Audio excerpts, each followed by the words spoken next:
Hey, what's up gamers? You have TigerChainsaw, and it's been a while since I have reviewed a Sega Master System game, and I thought it's time to do that again, but if I'm gonna review a Master System game, why not review one of the best in the entire library? And so, today I've decided to review R-Type on the Master System. Now this is a game that I never played in the arcade, but when I was researching games for this console, it kept coming up as one of the top tier ones, and so I wanted to experience it for myself. After all, I do love shoot 'em ups. I love Astro Warrior, and so I saw another shoot 'em up for the Master System, and I thought this needs to be reviewed and played. So that's my review for today. Now, if this is your first time on my channel, or if you just haven't yet, make sure you hit that sub button, as I have plenty of retro video game reviews that I've already done and plenty to come.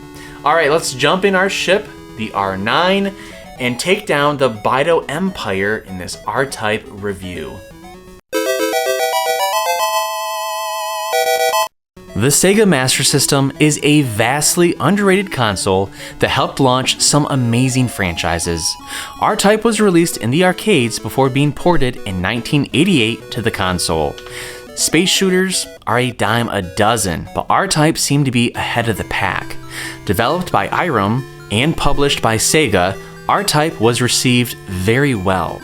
In this R-Type review, I'm taking control of the R9 and looking to destroy the Bido Empire. Let's go ahead and start with the plot of R-Type, but be warned, spoilers are ahead.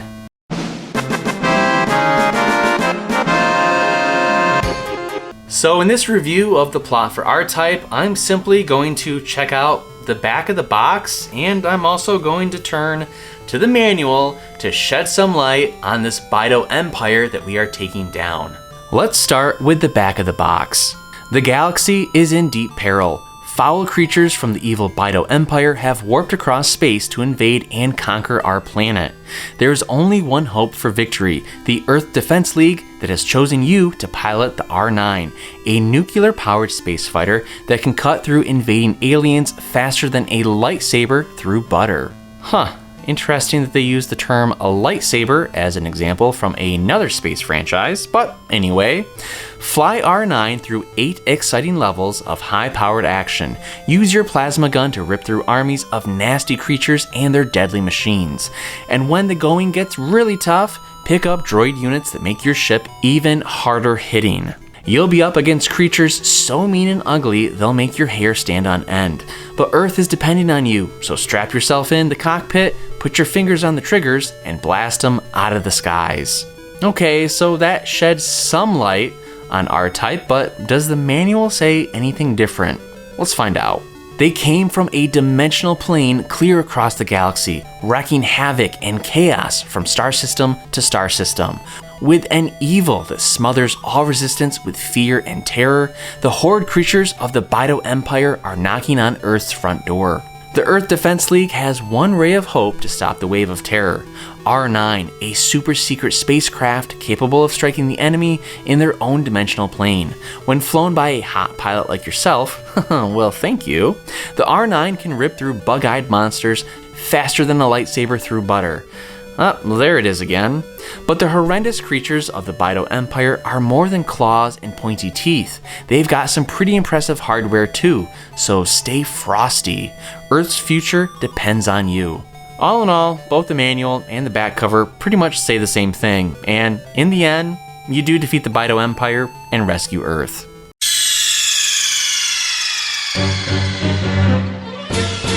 My R-Type review got off to a slow start.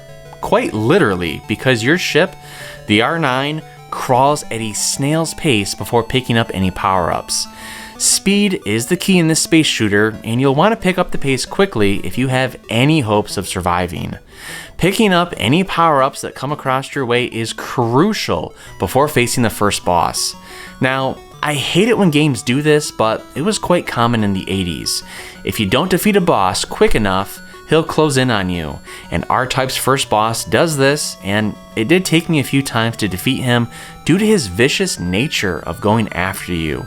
But now, to be fair, to see this incredible boss come across on my screen, it was quite mind-blowing that the Sega Master System could pull this off. It looked incredible. Seeing this giant alien and his arm waving across the screen, it really was impressive. I love games that go the extra mile when it comes to details. In the 80s with the NES and the SMS, I always applauded games that created detailed backgrounds. The Mega Man franchise continued to improve the background on each release, and Submarine Attack on the Sega Master System did a great job making the visuals stand out in the background.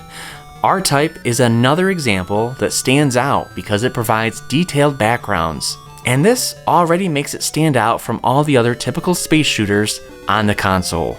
There are plenty of flashing lights and different textures as you make your way in and out of bases in space. The music I have to comment on. It is top notch in R-Type. It comes across as intense but not overpowering. A great balance that will help you get into the zone of killing aliens.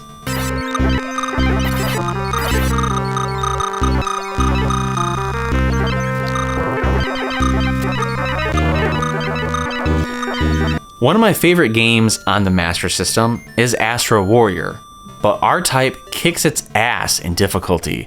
Astro Warrior had a pretty good difficulty curve where it let the player get the basics down before ramping up the difficulty just a little bit, but with R-Type, that first level is difficult and the rest of the game follows suit. It's a very tough game that you'll have to learn before proceeding to the end. Enemies come at all speeds, from the top, the bottom, the left, and right as you scroll through the levels. Now, to help with this, there is a movable mounted cannon on your ship that you can detach and rearrange. It is awesome, and to see this, it's so innovative. You can position your cannon to best suit your needs, and it will help defeat the enemies in tough spots. Let's talk about boss fights in R-Type. I love boss fights, and R-Type did not disappoint. The second level boss was a long snake that flows through a beating heart. It was easier than the first boss, but I'm not complaining. What makes R-Type so good is the variety of gameplay. No level is the same, and the third level was a giant ship battle in which you destroyed guns and armor off it as you zoomed on by. From all the weapons, the positions of your cannon, and the unique bosses, R-Type kept it fresh the entire playthrough. Now, I did have some issues with some of the bosses, and so I turned to a guide on how to defeat them.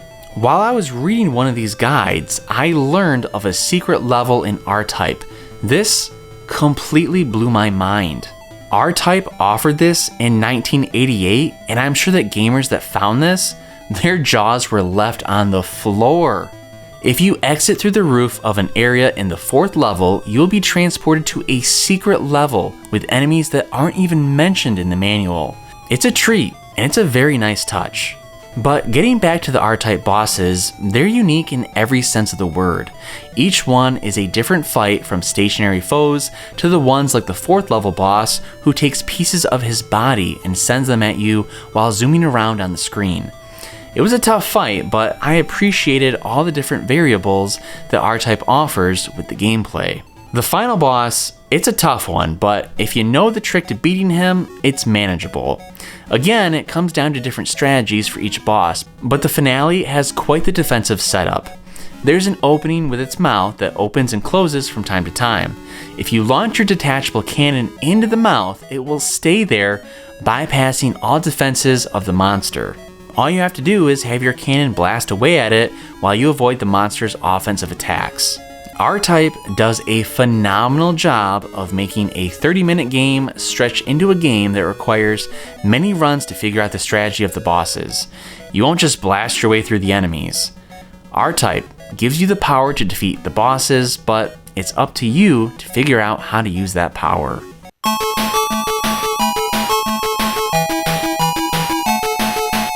I never played R-Type growing up, and didn't know too much about it before researching the Sega Master System and discovering that it's one of the better games on the console.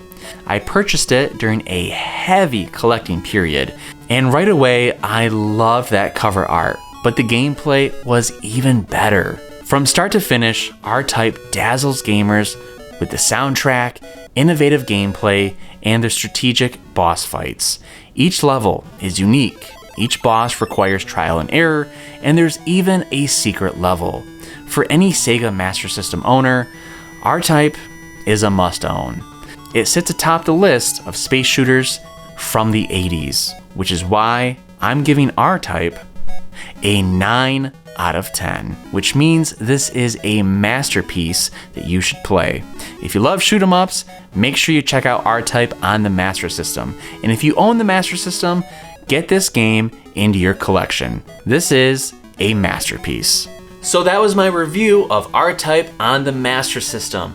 Now, if this is not the best shoot 'em up on the console, I want you guys to let me know in the comments below what shoot 'em up is. To me, this is top tier, and it's gonna be really tough for any other shoot 'em ups to beat R-Type, at least on the Master System. And while you're there, let me know your thoughts on R-Type if you've played it. And of course, don't forget to like this video and subscribe to my channel to watch plenty of Master System content and plenty of retro video game reviews that I've already done. Happy gaming, thanks for watching, and make sure you play a video game today.